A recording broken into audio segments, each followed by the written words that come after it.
I had no idea you had been stashing all that money away. And we're married, so there's no reason why I shouldn't be able to use what's ours. It's worse that you've been keeping it hidden from me and acting like you're better than me, I said, feeling frustrated. My husband and mother-in-law just kept talking like nothing was wrong. I couldn't stand listening to them any longer, so I decided to confront them with the truth. Oh, by the way, have you even checked the balance of our account recently? I asked, trying to keep my voice steady. Let me introduce myself. My name is Zephyr, and I'm going to be 41 this year. I've been married for 16 years, and before that, I worked at a company. After getting married, I quit my job and started working part-time at a local supermarket. I met my husband, Braxton, at work. Back then, I thought he was just a regular, kind man. But that opinion changed about 6 months into our marriage. One evening, while I was getting dinner ready, my mother-in-law showed up at our house without warning. Braxton wasn't home yet, so I figured there might be something urgent, and I let her in. As soon as she stepped into the living room, she sighed dramatically. Zephyr, you've just been sitting here watching TV all this time while my son, Braxton, is working hard at his job. Don't you feel bad? She said, looking down on me.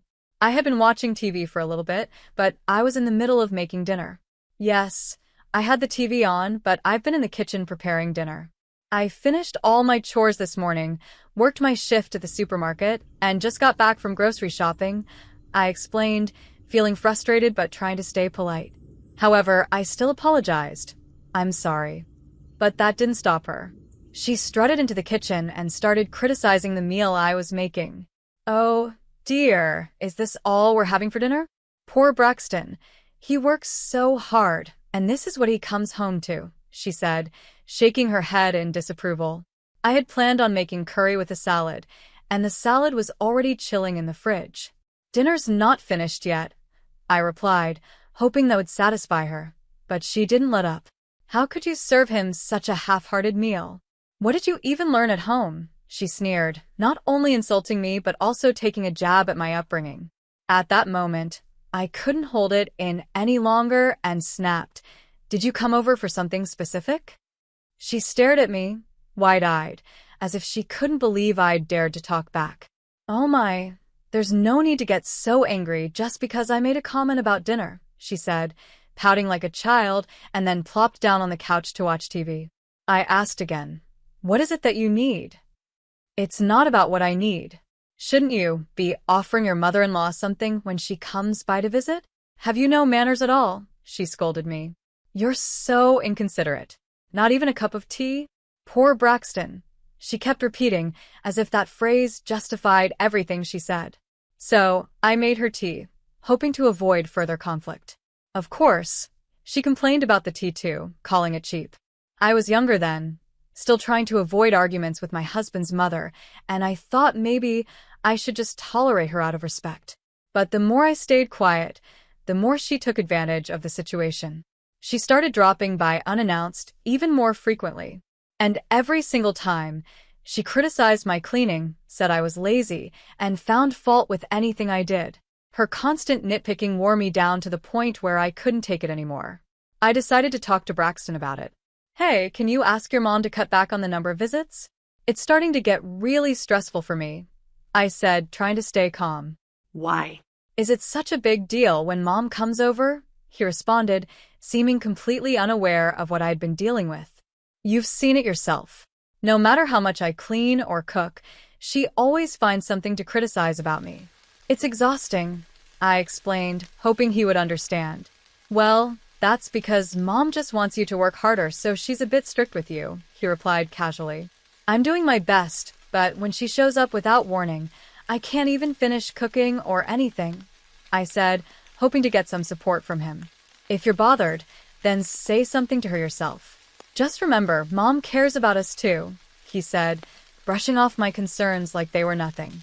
It was as if nothing I said mattered to him. No matter how hard I worked to clean the house or improve my cooking, my mother-in-law would always find something wrong and never once gave me any praise. One time, she brought over vegetables that were almost past their expiration date, and when I pointed it out, she just ignored me. This became my daily reality. She criticized everything, and Braxton refused to stand up for me or even acknowledge how it affected me. Slowly, I began to realize that I was the only one truly working to hold things together in our marriage, while both my husband and his mother took advantage of me at every turn. I ended up using the vegetables for dinner, despite knowing they were close to expiring. Of course, my mother-in-law sighed dramatically and said, "You're serving your husband and his mother these wilted vegetables?" That's when it truly hit me. She was just trying to bully me. Her constant criticisms were no longer about the house or the food. They were about putting me down. Fed up with her behavior, I decided to talk to my father-in-law. I explained how hard it was to cook meals for her when she showed up without warning and how stressful her frequent visits had become. To my surprise, he had no idea she had been visiting us so often. He apologized right away, saying, "I thought she was going out for dinner with her friends. I didn't know she was bothering you, Zephyr. I'm really sorry." "No, it's not your fault," I said, trying to brush it off, though I appreciated his apology. "She's always out and about, so I've been giving her money for meals when she goes out, but I guess she hasn't been using it for that, has she?" he asked, sounding concerned. "Unfortunately, no," I replied. He apologized again and promised to have a serious talk with her. I felt a little better, thinking things might finally get easier. But a few days later, I got a phone call from her. Her voice was sharp and filled with resentment. "How dare you run to my husband like that? You're really ungrateful," she spat, catching me completely off guard. "What? That's not true. I'm not being ungrateful at all," I said, trying to defend myself. "I've been going out of my way to check on you, and this is how you repay my kindness? You should be the one apologizing. It's audacious to claim you're inconvenienced. I'm teaching you what your upbringing failed to. You should be thankful," she snapped. "I understand, but it is a bit difficult when you come by without notice. It makes it hard to prepare meals and clean properly," I explained. She shot back, "Does a mother need to make an appointment to visit her own son's house? My parents would never do that." "You are so bold, talking back to me like this. As a daughter-in-law, you should adapt to the ways of your husband's family." No matter how much I tried to reason with her, she only got angrier. Eventually, she started yelling so loudly that I couldn't even make out her words, and then she hung up on me. I was shaken. It seemed like she had only called me because her husband wasn't around, and I didn't feel like talking to my father-in-law again would help. It seemed pointless. Even though she started visiting a bit less often, my mother-in-law didn't stop showing up completely. My husband, meanwhile, seemed oblivious to it all. He would come home, complain about work to his mother, and she would shower him with sympathy. He clearly had no intention of asking her to stop visiting. With him acting that way, my mother-in-law became even more cheerful and bold. They would sit in the living room, chatting and laughing while I cleaned, cooked, and served them. It was as if I didn't exist except to be criticized. "Zephyr, you don't respect my mom enough," Braxton would say. "That's right, Braxton. Tell her again," his mother would chime in. "And why is she only giving you a small allowance when you're the one earning the money? She's such a devil of a wife." They would continue eating the meals I had made, criticizing me as they did so. When I was washing the dishes, Braxton would casually demand, "Prepare the bath for me, too." He expected me to get everything ready, from the bath towels to his pajamas. His mother, of course, never corrected him or told him to help out. Instead, she would say, "Poor Braxton, having such an inconsiderate wife." Once again, I talked to my father-in-law about the situation, and he apologized profusely. But despite his good intentions, nothing changed. I was exhausted from trying to keep peace in the house while my mother-in-law continued to undermine me. Then, something happened that pushed me over the edge.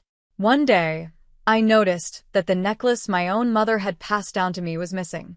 I searched everywhere for it, but it was nowhere to be found.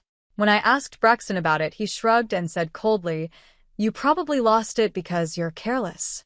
I was sure I had kept it safely in my drawer, so his response only made me more upset. I couldn't shake the feeling that something was off. The mystery was solved when my mother-in-law showed up at our house again during dinner. "Mother-in-law, about the necklace." I started, trying to approach the topic carefully. "Oh dear, it's disgraceful to covet something someone else is wearing," she interrupted, with a smug smile. Around her neck was the necklace I had been searching for, the one my mother had given me. It had a very unique design with a distinctive ornament, and there was no mistaking it. There she was, wearing it right in front of me. "Please give it back." "That's my necklace," I said firmly. "How awful. Are you accusing me of stealing? Not only are you desiring someone else's belongings, but now you're calling me a criminal. It just shows how poorly you were raised," she taunted, smiling triumphantly. I was furious. Unable to control myself, I reached out to grab the necklace. At that moment, my mother-in-law let out a dramatic scream, just as Braxton walked in the front door. Without even asking what happened, he shoved me hard. I stumbled backward, hitting the wall, and crouched down in pain. Looking down at me, he put his arm around his mother's shoulders and said, "Just like Mom said, you've been bullying her while I'm not here, haven't you?" "That's right, Braxton. Zephyr has been awful to me." "I've only been trying to get along with her," his mother added, playing the victim. "No, listen to me. The necklace your mother is wearing is the one I said I lost." I tried to explain, but he cut me off. "I don't want to hear any excuses. Mom, let's go out for dinner tonight. Zephyr needs some time to reflect on her behavior." "Such a sweet boy. Braxton really is a good son," his mother cooed as they walked out the door together. I was left alone, seething with anger and shock. I couldn't believe what had just happened. My husband had sided with his mother without even listening to me, and my necklace, the precious heirloom from my mother, was still in my mother-in-law's possession. At that moment, all the frustration and resentment I had been bottling up finally reached its breaking point. That very day, I made up my mind to take revenge. I had another conversation with my father-in-law, who, as usual, listened carefully and apologized sincerely.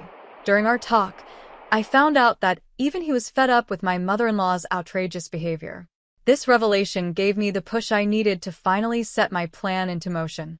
The next time my mother-in-law came over, without learning her lesson, she proudly flaunted the necklace in front of me, clearly enjoying my reaction.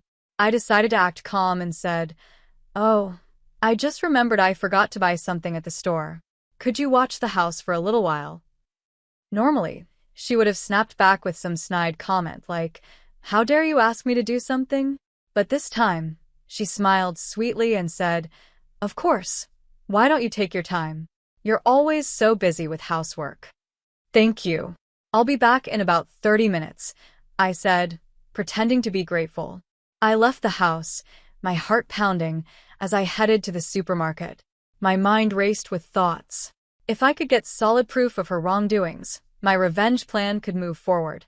Part of me still hoped, deep down, that they would reflect on their actions and change, but I wasn't holding my breath. Exactly 30 minutes later, I returned home with shopping bags in hand. As I entered the house, I found my mother-in-law and husband sitting in the living room, already eating dinner. "You were late, so we started without you," Braxton said nonchalantly. "Dinner is more plain than usual tonight. Don't you feel bad for Mom?" I stood there, stunned. "But I asked Mother to watch the house while I ran out to buy something," I said, trying to keep my voice steady. "No more excuses, Zephyr. Be more careful next time," he scolded, becoming even more arrogant in front of his mother. Looking at the nearly empty pot with just a few pieces of vegetables left, I wasn't even angry anymore. I just felt disgusted. They hadn't even bothered to leave me any food. It was at that moment I realized there was no hope of them ever changing or reflecting on their behavior. After cleaning up the dinner mess, I went to check the trap I had set earlier. Just as I suspected, it had been triggered. Seeing that, my husband smirked at me, his expression more repulsive than ever. His triumphant smile was exactly like his mother's smug look whenever she flaunted the necklace. I couldn't help but laugh at the absurdity of it all. The day of my revenge arrived sooner than I thought. On one of Braxton's days off, both he and my mother-in-law called me into the living room. They were in high spirits, and I played along, sitting across from them as if nothing was amiss. "Hey, why didn't you tell us?" Braxton asked with a grin. "Tell you what?" I asked, pretending to be clueless. "About the bank account," he said, a note of accusation in his voice. "You had all that money saved up and you didn't think to tell us? Now you can help Mom out too." I'm not sure what you're talking about, I replied, keeping my cool. Don't play dumb. We're talking about your bank book, my mother-in-law chimed in. Oh, that, I said calmly, without any sign of panic. I could sense they were starting to get suspicious, but they were too wrapped up in their excitement to stop. They happily laid out paperwork in front of me, estimate papers for a new 2-family house. My mother-in-law gleefully explained, "We've bought a new house for both families. Isn't it great? It's a single-family house, but you and your father-in-law can live upstairs and Braxton and I will live downstairs." What do you mean? I asked, pretending to be slow to catch on. Braxton, growing impatient, explained, "We signed the contract using the money from your bank account. Paying for the house in full means no interest, and it's just smoother this way." Wait, hold on, I said, narrowing my eyes. Why would you move forward with this without even consulting me? You really hate me, don't you? My mother-in-law said dramatically. That's why you're upset. You don't want to live together. Hey, don't talk to her like that, Braxton snapped, trying to defend his mother. Who's being disrespectful here? I shot back. You two used my money without my permission, and you have the nerve to accuse me of being rude? The room fell silent. They both looked at me, shocked that I was standing up for myself. What's wrong with you? Braxton finally muttered. People with bad manners always have sharp tongues. I struggled to hold back my laughter at how ridiculous they sounded. They had no idea what was coming. Despite how awful they had been, I had no regrets about what I was about to do. We found the perfect house, my mother-in-law continued, ignoring my growing frustration. We've already signed the contract. It's too late now, so you don't have a choice. Braxton added, we didn't know you had saved up so much. And since we're married, there's no reason you should complain. It's shared property. That's right, my mother-in-law chimed in again. Besides, it's worse that you kept it hidden from us. I smirked. By the way, did you check whose name was on the bank book? They both froze at my words. Slowly, they glanced at the papers and back at me, their faces draining of color. What the hell is this? Braxton stammered. It's exactly what you see, I said, unable to hide my amusement. Why is someone else's name on the account? Braxton demanded, confused. I never said it was my bank account, did I? I replied, savoring the moment. So, what does this mean? You stole someone else's bank book? My mother-in-law spat. Who's the real thief here? I asked, my voice calm but cold. You went out of your way to break into a locked drawer and take something that wasn't yours. But you were hiding it, she protested. Oh, so it's okay to steal from your daughter-in-law if she's hiding something? I shot back. I guess that's how you were raised. Don't talk to Mom like that, Braxton shouted. You should watch your mouth. Do you even know why your father gave me that bank book? I asked, enjoying the look of confusion on their faces. They had no idea what was coming next, and I was ready to drop the final bombshell. Lately, I had noticed my mother-in-law's spending habits had spiraled out of control. Not only that, but both she and my husband had taken a vacation, claiming time off from work under false pretenses. They had lied to his company, saying things like he had a fever or had gone back to visit his parents. I knew this because I got a call from his department head, who was shocked when I revealed the truth. Realizing they were caught, my husband and his mother exchanged nervous glances. But I wasn't about to let them off the hook that easily. Just then, the doorbell rang. The timing couldn't have been more perfect. I walked to the door and welcomed our guest into the living room. When the two of them saw who it was, they let out a small gasp. My father-in-law had arrived. I had called him earlier, and now he stood before them, his face filled with disappointment. Why are you here, Dad? My husband stammered. I've told you countless times not to cause trouble for Zephyr, my father-in-law said firmly, his voice calm but stern. But. My mother-in-law tried to protest, but he cut her off. There are no buts about this. When will you two start behaving properly? He demanded, his patience clearly worn thin. My husband looked down, trying to find an excuse. Dad, she had your bank book. So, what if she did? My father-in-law snapped. And stop calling her she like that. I didn't raise you to be so disrespectful. You're too old to still be calling your mother Mom all the time. It's embarrassing. And if you can't respect your wife, what's the point? But she doesn't treat me well either, my husband whined. Are you saying you're not being treated well? I've worked hard to make sure you had a comfortable life, and I even saved up a decent amount of money. I let you live the way you wanted without any financial restrictions. And now, you expect me to ignore how you've mistreated your wife. His voice was filled with disappointment, and each time my husband or mother-in-law tried to make an excuse, my father-in-law shut them down with even harsher words. They were left speechless. Then he delivered the final blow. As for that bank book, I gave it to Zephyr. I told her to take it as a nuisance fee because I'm fed up with how much trouble you two have caused, despite all my warnings. Both of them stared at him in disbelief. And to think, after all that, you went and used the money to buy a house. What more do you want from me? Neither my husband nor my mother-in-law could say anything. My father-in-law took her by the arm and led her out of the house. But before they left, I pointed to the necklace around her neck, the one she had stolen from me.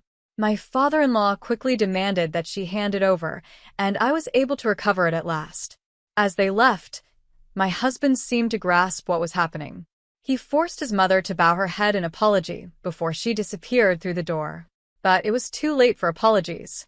In the now quiet living room, I pulled out the divorce papers and placed them in front of my husband. He looked completely deflated. Why? Why are you doing this? He asked, confused. Why? I repeated, incredulous. After everything that's happened, you still think we can stay married? But you're only mad at Mom, he pleaded, trying to shift the blame. Of course I'm furious with her. But I'm disgusted with you too, I said bluntly. No, I won't agree to the divorce, he said stubbornly. Then we can take this to court, I replied. You'll have to explain everything you've done there. And don't forget, your company will find out about your lies. His eyes widened in fear. What? No, you're bluffing. Oh, I'm not bluffing, I said, enjoying the look of panic spreading across his face. We've got it all on camera. We recorded you and your mother breaking into the locked drawer and taking the bank book. No, you're lying, he protested weakly. It's funny how you can accuse others of being thieves when you're the one stealing, I said, shaking my head. What kind of upbringing did you have? Why would you do this? He asked, still not understanding the gravity of the situation. All of this will become public if we go to court. And by the way, you'll be responsible for paying back the $600,000 you stole from your father, along with compensation to me and the court fees. What are you going to do now? He sat there in stunned silence. How can you be so cruel? He finally muttered. Cruel. I laughed bitterly. You still don't get it, do you? Maybe we should have her father come in and explain it to you again. I handed him the divorce papers, and with that I was finally free. My husband was left speechless and defeated. As for the $600,000, my father-in-law insisted I keep it as compensation for all the trouble I'd been through. Under his supervision, my ex-husband and mother-in-law were forced to work tirelessly to repay him every cent, which amounted to around 120 million yen in total. A while later, I received an email from my ex-husband, sent from some free email address. It was a pitiful attempt at reconciliation, but I didn't even bother reading it. I deleted it without a second thought. Now free from all the stress they had caused me, my health improved dramatically. With the money I received from my father-in-law, I've been able to live life on my own terms, enjoying my freedom and peace.